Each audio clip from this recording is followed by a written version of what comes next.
Hey everybody, Dr. Greco here. Welcome to Crossroads School of Ministry, Ministry in a Minute.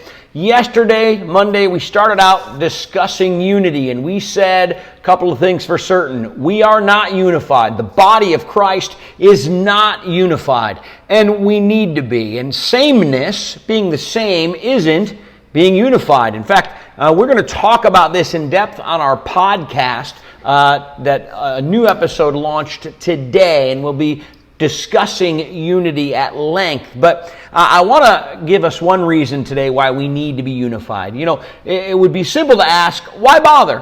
Why not just let the church have Presbyterians and Baptists and Methodists and Pentecostals and who cares if we're just one unified body? Well, God cares.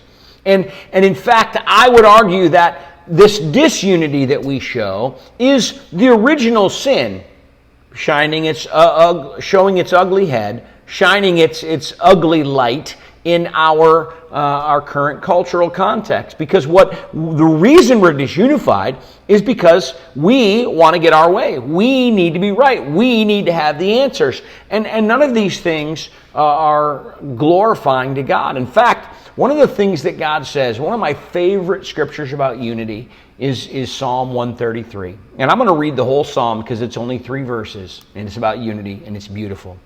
It says, "How good and pleasant it is when brothers live together in unity.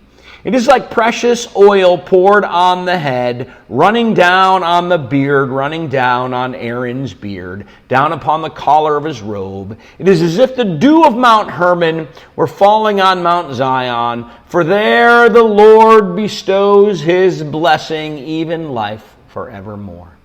You see, unity is something that blesses God. It's literally a way that we worship.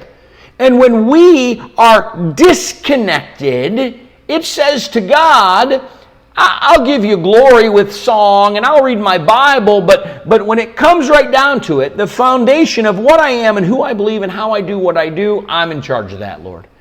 But when we can love one another, especially in the church. You know, I'm not talking about loving the world. I'm not talking about saying everything the world believes is okay, but I'm saying that other people who claim the blood of Christ, we look at them and we say, we're brothers and sisters no matter our differences. And we work through those things, and it blesses God. And what does it say in Psalm 133? There is where God's blessing is. God shows us what's right, who's right, and why is right. And He uses us and blesses us and teaches us if we will focus on unity. Unity is worship. We'll see you tomorrow for another Ministry in a Minute.